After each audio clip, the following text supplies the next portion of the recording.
What's going on, guys? I have survived another day and welcome back. Thank you for watching. Definitely can't thank everybody enough for watching and commenting. I'm not worried about the views and likes and all that other stuff. I mean, I definitely like the likes. That way I can see what you guys are enjoying and what you want to see more of. But the comments, the interaction is awesome. That's what I really look forward to, is people's input and suggestions, comments, all that stuff. That's the part I love. I love the interaction. That's what I like the social media for. I don't like social media for slamming people and gossip and all the other crap that goes on in the world. Don't use social media for that. There's enough of that going around just between the workplace and friends and church and everywhere else. Try to use this to bring a hobby or interest to light and let people interact and make it more of like a message board, and it's more of a verbal and video message board. That's the part I love. But the weather's not too bad. I mean, it's cloudy. I got a storm brewing over to my left, and hopefully I can scoot around it and make it home before it hits. We've been getting some good thunderstorms, the past couple days. But I've been able to miss most of them. I get caught in a couple of them, nothing major. Like I said, this thing, and I was commenting to somebody at work the other day, sheds the water. That's one thing they have done fabulous job on. Man, that's a big cloud up there to my left. They have done a fabulous job with the research and how to shed the water away from your feet and body with the front fairings and the fenders. It is awesome. I get more road spray from vehicles on me, especially when it's fairly puddling water on the roadway. That's what you really have to watch, is cars passing you on the side and splashing you, getting you soaking wet that way than from the bike. With my motorcycle, that thing, it would just drench you. Your feet would get soaked, and man, look at that cloud. That's a big rain cloud. Hopefully I can get around it.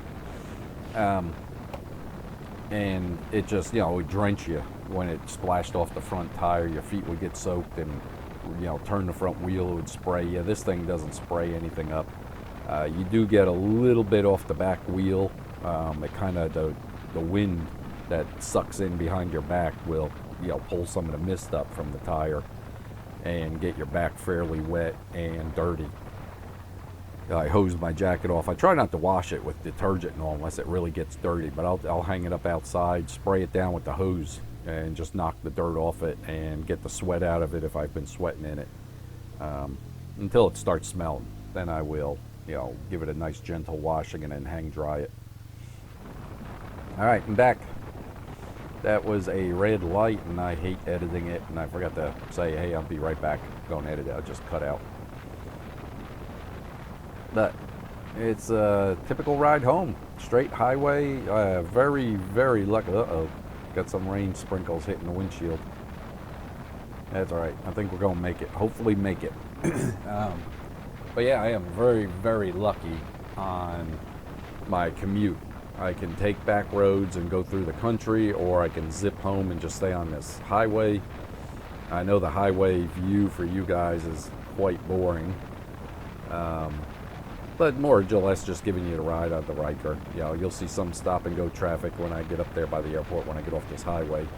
If I take the back country roads, I'll show you some more of that. But yeah, we're starting to get some sprinkles here hitting the windshield.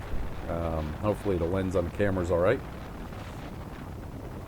I don't have my jacket on, so I could definitely feel the little pings of rain hitting your arms, but not a big deal. I'll make a video, maybe this weekend. I'll make a video of, what I carry on the bike. Oh Lord, the roads are getting even wet. I have a feeling I am going to run into quite a bit of water, because it is starting to pick up pretty good. My windshield's getting peppered pretty well. I'll keep wiping the camera lens I think I'm going to have to stop up here because it's starting to come down pretty good. And the road's getting fairly wet. I think I'm driving right into it. But I know of an overpass coming up here. Maybe I'll pull up into that. And yeah, it's starting to come down pretty good right here. I can see it bouncing off my windshield. And my arms are taking a beating. It stings. Try to keep some of the road grime on. Yeah, the road's getting really wet. There's an overpass right up here. I'm going to zip over underneath the overpass and throw my jacket on because this is going to get nasty, I think, coming up here. It looks like I'm going to drive right into it. So, hold on a second. But that's why I carry my jacket in the bag in the back. Let me scratch that. I'll just keep going. It looks like I'm going to get drenched up here, but I didn't feel like pulling over. Roads are turning real wet, and it's definitely falling fairly steady now. Oh well, I'm going to get a little wet on this ride. I have not lost the audio on my camera yet, even with driving in the rain. And that plug, like I said, I do the dielectric grease on the connection that goes into the GoPro, and that seemed to have fairly waterproofed that connection there, because you have to take the door off to put the adapter in, and that seems to work. I remember using that on my old Dodge Duster, and the wires were infamous for getting wet and dropping out, you know, stalling the car out under the distributor cap and all that. Some of you old timers or older people like myself remember those. I had a 73 Dodge Duster with the, gosh, what did I have in that, the 318? Anyway, the wires always got, you know, nasty whenever it rained, and the car would spit and sputter. So I used the dielectric grease, and I'd spray them with a silicone to help keep the moisture out of the wires. No matter how well and what kind of brand wires I put on it, I always ended up with a little bit of problems. Hopefully I'm keeping the lens clean for you guys. But yeah, give you an idea. I had an old 73. My very first car was a 60 Oldsmobile. I bought it from a guy for 50 bucks out of his field. It was sitting for 7 years. It took me about 500 bucks, got it running, and that was it. That was my first one. I kept that for almost a year. Then I turned around and sold that and bought a 67 Olds 442. That was my baby, and fixed that all up. Had two motors for that. I had the 350, which of course is not the original, and then I had the 455 Rocket, and I'd swap them out depending on which one needed to be rebuilt at the time, because I was a little rough on it being a teenager. I think I was, I don't know, 19, 20, and was able to buy that car for $2,100. And if I still had it now, it'd probably be $20,000. The car was in great shape, nice paint job on it. I had to redo a little bit of the upholstery, very little. Exhaust work. It wasn't all original under the hood, so you wouldn't get top value for it, you know, if you were to sell it. Not like these cars, you know, that would be $40,000 car, but you know, nowadays.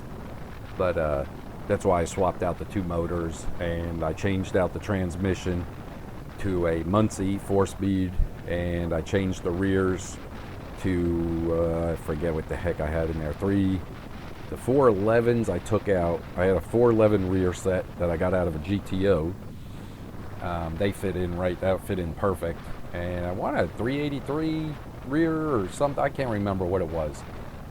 It was a 3 something. And that one worked real well with the cam I had in the motor, in the 350. It worked out perfect. The 411, it wound it up a little bit too tight. Yeah, with the 350, it worked. The 411 rear worked perfect with the 455. You could get a little bit better RPM, and the cam in that worked better. But the 350, like the little bit different. The 3, whatever the heck it was, I can't remember what it was. I think it was a 383 rear. But yeah, so I had that for a while, and then I got into trucks. I got a 73 Ford Bronco with the 302 in it.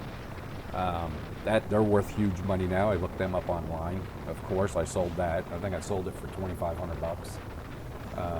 That was brown with the black roof, two-door, little Bronco. Man, that thing went anywhere.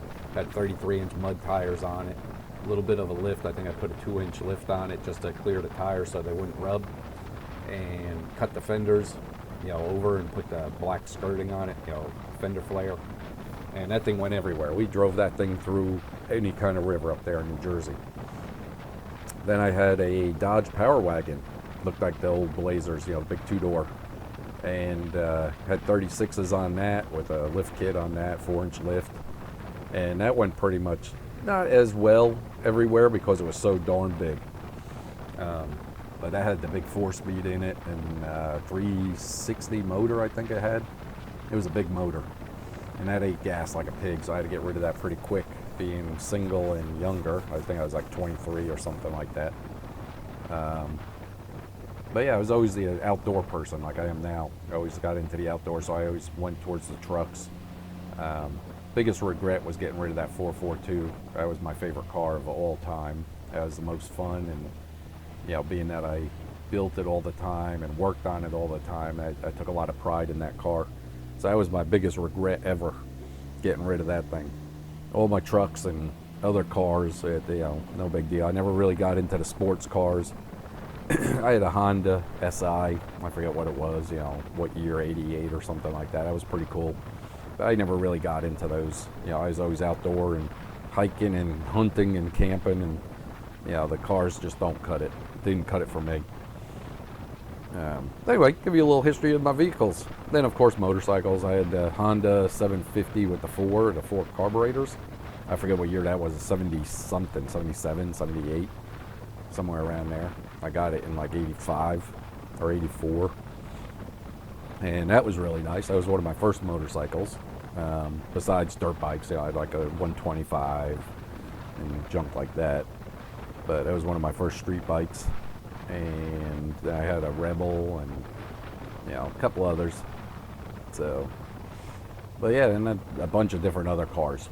I had a ton of different cars. Switching out between different cars.